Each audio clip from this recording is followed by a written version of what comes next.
Now so 16, you have a #1 record. #1. Around the world. All over the world. That seems like a dangerous age to get a dangerous age get that kind of acclaim. To get that claim, but I remained to be me, the same person. How it happens is it was dangerous because you're not still growing up as a teenager. Right. You're on the road. Yeah. 6 months out of a year. Yeah. No, you're not hanging around kids anymore. You're around a bunch of grown-ups. People doing drugs, having sex, and, doing wrong things. It was a lot of bad things in the 70s. But bad as in things that's not you, right. You don't have to be there to do it. I had my parents on the road, so I lucked out, thank God. There's a lot of people out there lucked out with their parents on the road. I lucked out with that. I had a sister that traveled with me as well on the road. My sister Wanda. She was a makeup artist, right? Makeup artist. First, she was my singer. She was singing for me first, and then she ended up turning to be my makeup artist. But she was out there, so it was like everybody's watching, got an eye on you. So you can't, you can't date one of the guys, or you can't. Man. Oh, Dad had his cane, he was ready. And his bag, he was ready. He was like, don't mess with my daughter. But it was a strict situation, but at the same time, it was worth it. Now, and that record was on Philadelphia International? No, not Philly International. Philly International wouldn't even accept me because I was too young. Oh. My dad always tried to get me in Philly International. Philly International did not accept me because they said, you're too young. He used to give them tapes to let them hear me, and they just said I was too young. Wow. So it wasn't Philly, it was RCA. It was T-Life, and he had his own little production company. So it was T-Life and RCA. Here I am with them. And were you touring just Evelyn Champagne King, or was it with another slew of artists? With a slew of artists?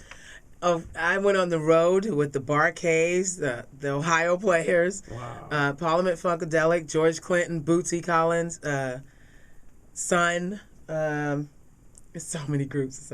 I feel so ageless now. Luther Vandross, Peebo Bryson, Gladys at the time. It was everyone. So you can imagine. That's why when you said, it was dangerous. It was very dangerous. I'm out there with people that I'm listening to on the radio. What was that feeling like for you? I mean, were you just in awe, or was it kind of like, did you kind of feel like, man, I need to step up, or was it just like, hey, they're just people just like me? Honestly, I never got starstruck. Wow.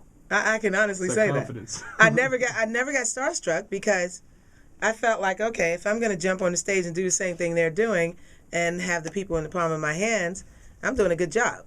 Job. That's the key word. It's a job. It's not a party time, fame and fortune.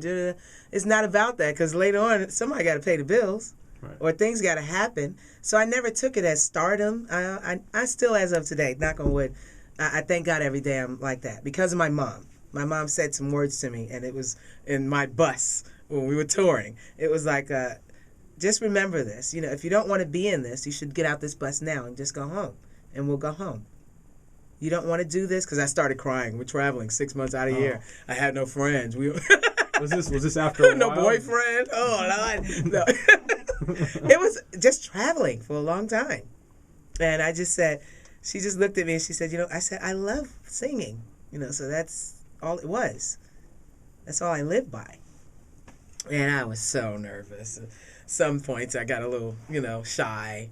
And then it was, no, I'm going to stay on this bus. I'm going to keep doing this. Wow.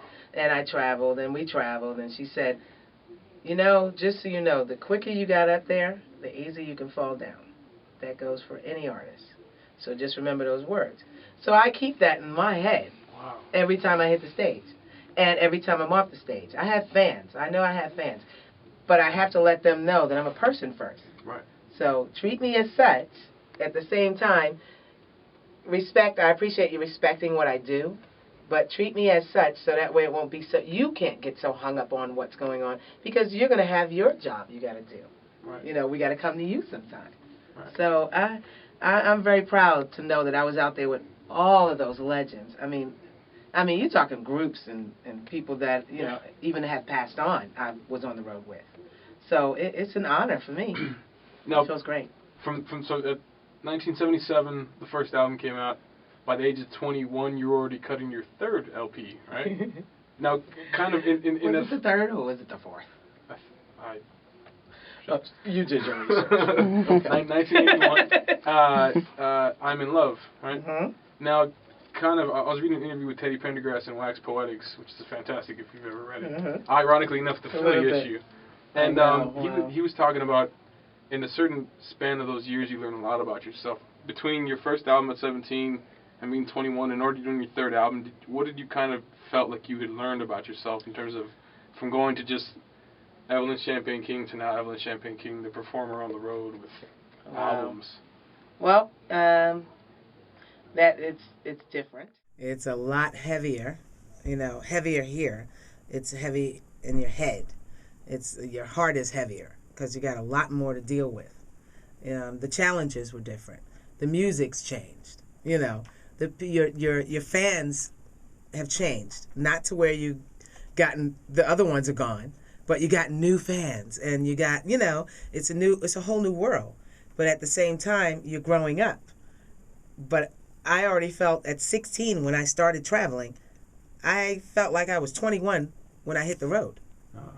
Because that's the only thing I think changed me, was where I felt older. I was like, well, this is a lot of work, but you wanted it. Yeah. That's why my mother said what she said, you want this or you don't. Right. Because you can get overwhelmed. You can get very tired, worn out, beat up.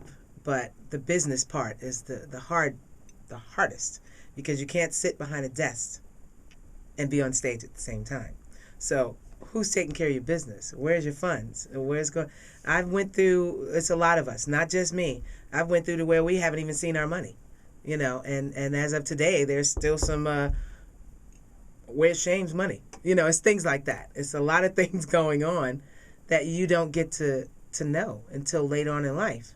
And the business back then, it was just very tough. You got the smiles coming at you, the people that are working around you, but then where's your money?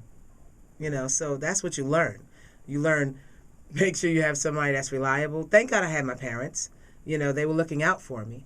But then you never know who's on the flip side of them that you still have to have in the office. You got your managers, you got your lawyers, and you got your accountants and things, and all those things that we had to deal with back then. We didn't see our monies. Were your parents at least kind of helping you mind your P's and Q's in that regard, or who was kind of, at that age? Oh, they made sure of that. It wasn't where I was raised, to not have manners, to respect myself. Right. Respect others, learn how to do your hair, learn how to look right, be presentable. They made sure I was on my P's and Q's out there on the road. But then I was just overwhelmed. It was like, I cannot believe I'm out here with so-and-so. I couldn't wait. If there were cell phones that were really, not those huge cell phones we had back then, and the beepers, if we had those little things back then, I would be calling everyone. Yeah. Do you know who I'm on stage with? Girl, it's a totally different world. Right. But yeah, I stayed calm and reserved, and I was just very quiet and shy. It was just, that was the strange part. They was wondering, wow, she's so quiet. So when she hit that stage, she's like... Yeah, no, you have, I was the interview that I saw on Video Soul, you were talking about how you love Patti LaBelle because she had presence. Right. And when you see old footage of you, you have a very, like, I am here, take notice. This is it. There's nothing else I could do. Because I was shy. I didn't know what else to do. That's all I knew. So from kind of introvert to extrovert. Yeah, it's like, this is what I could give you. What God gave me is here. But it's all of me. Because when I get up there, I know that I want you here with me in my living room. That's the way I felt every time I hit the stage. Mm-hmm. Even when I was in a local band, I felt like that. But I had that with me already with the band. We were all together. It's a unit. So, but then when you're alone, it's like, okay, okay, I'm going to get quiet now. But when I hit that stage, I'm going to kick some butt, and that's the way it felt. And I did it every time. You make my love come down.